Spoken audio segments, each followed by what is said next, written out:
कम से कम तो 35,000 युवाओं को हम लोग रोजगार से जोड़ने काम के विभिन्न कंपनियों में और अभी संथाल परगना में हम लोग प्रोग्राम करने वाले हैं। फुल फ्लेजर गवर्नमेंट थी झारखंड में, जनता ने जनादेश दिया था। डबल इंजन की सरकार थी, लेकिन न विकास किए न रोजगार दिए। नतीजा हुआ कि राज्य के चीफ मिनिस्टर चुनाव हार गए।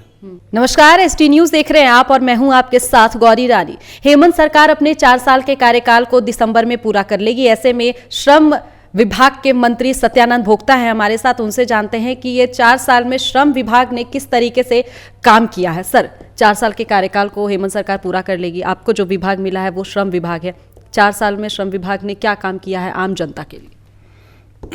देखिए, 29 दिसंबर के सरकार के 4 वर्ष पूरा होगा और श्रम विभाग का सबसे अहम भूमिका जो पूरे देश पूरे प्रदेश में कोविड-19 से महामारी से बचना और बचाना, मजदूरों को लाना, घर तक पहुंचाना, ये बहुत बड़ा विभाग की जिम्मेदारी थे।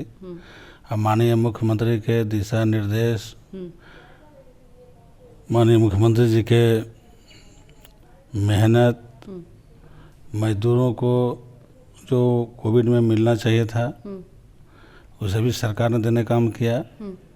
और सरकारी के साथ साथ गैर सरकारी में, चाहे प्रखंड स्तर पर हो, जिला स्तर पर हो, चाहे प्रमंडल स्तर पर हो, हम लोग भर्ती कैंप लगा करके, रोजगार में लगा करके कई हजारों हजार लड़के और युवाओं को हम लोग रोजगार देने काम किए हैं।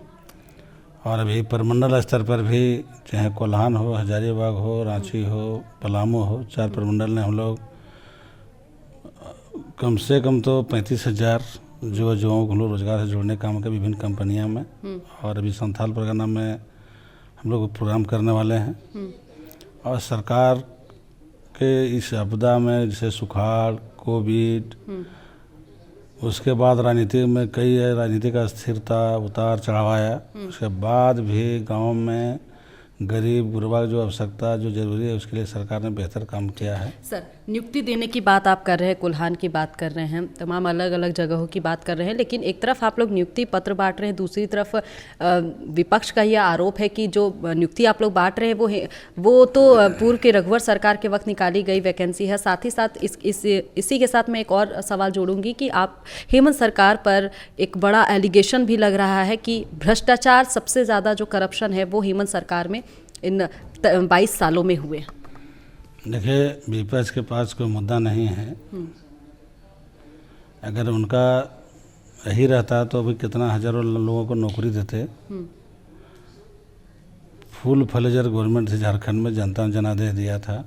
डबल इंजन की सरकार थी, लेकिन न विकास किए न रोजगार दिए। नतीजा हुआ कि राज्य के चीफ मिनिस्टर चुनाव हार गए। जनता की जो आशा और आकांक्षा है, जो उम्मीद थी, वो माननीय मुख्यमंत्री हेमंत सोरेन ने पूरा करने काम किया। इतना गरीब जो प्रखंड, अंचल, जिला चक्कर काटते थे पेंशन के लिए, जब टेंशन में रहते थे, इसके साथ साथ सरकारी जो पेंशन बनता भारत सरकार का, राजकारण लागू करने काम किया। पहला राज्य झारखंड, पहला युवा मुख्यमंत्री देश के माननीय मुख्यमंत्री हेमंत सोरेन। तो एक ऐसा सा उल्लेखनीय काम किए हैं जो सब नस्लों में लिखा जाएगा। राजनीति करना, कथनी करनी अंतर है, लेकिन माननीय मुख्यमंत्री जी ने जो 4 वर्ष कर दिया, जो भ्रष्टाचार का एलिगेशन लग रहा है कोई नहीं किया था। भ्रष्टाचार कोई मुद्दा नहीं। भ्रष्टाचार लोग बोलते हैं, पॉलिटिकल एक स्टैंड है। भ्रष्टाचार कहीं झारखंड में नहीं है। जो भी काम होता है सब ऑनलाइन होता है, डिजिटल इंडिया है और जिला में पदाधिकारी काम करते हैं। हम लोग तो सिर्फ निर्देश देते हैं जो आपको ये काम जनता के लिए काम करना है और जिला में बेहतर तरीके से आम लोगों को लाभ मिल रहा है।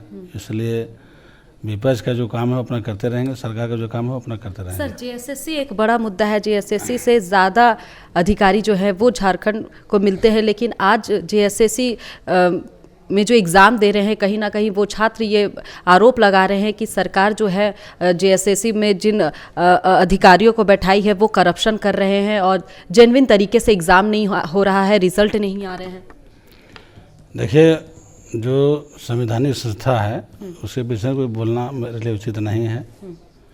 चाहे आपको जेपीएससी हो, चाहे जेएसएससी हो, चाहे जो भी संस्थाएं हैं, अपना जो उनका नियम है, वो जो तौर तरीका है वो अच्छा काम कर रहे हैं। चलिए सर, आखिरी सवाल लेंगे। आने वाले 15 नवंबर को झारखंड स्थापना दिवस मनाने की तैयारी हेमंत सरकार कर रही है, दूसरी तरफ प्रधानमंत्री जी का भी आगमन हो रहा है, कैसे देख रहे हैं?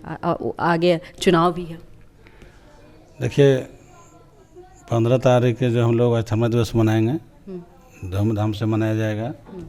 और 29 तारीख के जो 4 साल के कार्यकाल सरकार के जो पूरा होगा उसमें भी धूमधाम से मनेगा। कई हजार करोड़ का जो योजनाओं का उद्घाटन, शिलान्यास, परिसंपत्ति का वितरण और माननीय प्रधानमंत्री जी का जो कार्यक्रम है उनका शेड्यूल है, वो भी कार्यक्रम होगा। तो हमारे साथ इस वक्त बात कर रहे थे श्रम मंत्री सत्यानंद भोक्ता, जिन्होंने तमाम मुद्दे पर अपनी बात कही। मैं गौरी रानी, देवसी न्यूज़ के लिए रांची से।